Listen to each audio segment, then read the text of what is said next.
Hello दोस्तों, नमस्ते। मैं हूँ सीमा मौर्य, जौनपुर की धरती से आप सभी को प्रणाम करती हूँ। दोस्तों, आप सबके बीच में एक देशभक्ति गीत लाई हूँ, कजरी की तर्ज पे है। तो आप लोग को ये गीत कैसा लगा कमेंट करके जरूर बताइएगा। अगर हमारा गीत आप लोग को पसंद आए तो प्लीज आप लोग शेयर, सब्सक्राइब, लाइक जरूर करें और हमारा वीडियो आप लोग फुल वॉच करके देखिए। दोस्तों, जय हिंद, जय भारत, वंदे मातरम। धन्यवाद आप सभी को। हेलो दोस्तों, नमस्ते, प्रणाम। अपने यूट्यूब चैनल पे आप लोग का स्वागत करती हूँ दोस्तों। और हम लोग आज गाने जा रहे हैं देशभक्ति गीत, तो जैसा भी लगेगा आप लोग जरूर बताइएगा। जय हिंद, जय भारत। चलिए सुनाते हैं। ई तिरंगा हमारे हिंद के निशान बा, भारत के शान बाना। ई तिरंगा हमारे हिंद के निशान बा, भारत के शान बाना। तीन कलर एक संग, ऊपर केसरिया रंग। तीन कलर एक संग, ऊपर केसरिया रंग। ऊपर केसरिया रंग, ऊपर केसरिया रंग। ई केसरिया रंग जंग के ऐलान बा, भारत के शान बाना। ई केसरिया रंग जंग के ऐलान बा, भारत के शान बाना। ई तिरंगा हमारे हिंद के निशान बा, भारत के शान बाना। ई तिरंगा हमारे हिंद के निशान बा, भारत के शान बाना।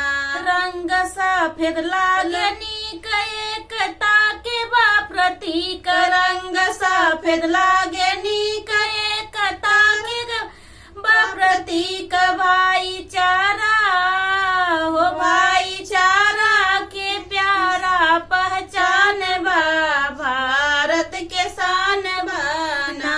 भाईचारा के प्यारा पहचान बा, भारत के शान बाना। ई तिरंगा हमारे हिंद के निशान बा, भारत के शान बाना। ई तिरंगा हमारे हिंद के निशान बा, भारत के शान बाना। चक्र बीच में अनोखा बनल 24 रेखा। चक्र बीच में अनोखा बनल 24 रेखा। ई 24 घंटा आगे बढ़े के ऐलान बा, भारत के शान बाना। ई 24 घंटा आगे बढ़ के पलान बा, भारत के शान बाना। ई तिरंगा हमारे हिंद के निशान बा, भारत के शान बाना। ई तिरंगा हमारे हिंद के निशान बा, भारत के शान बाना। रंग हरा के पहचान, हरा भरा हिंदुस्तान। रंग हरा के पहचान, हरा भरा हिंदुस्तान।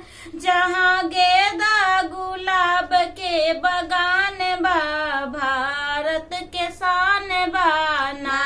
जहाँ गेंदा गुलाब के बगान बा, भारत के शान बाना।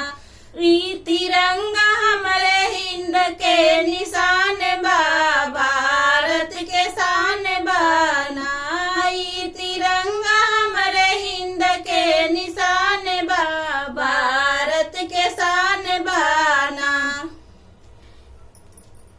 प्रणाम दोस्तों, मिलते हैं अगले वीडियो में। तब तक आप सबसे जय हिंद दोस्तों। जय हिंद, जय भारत।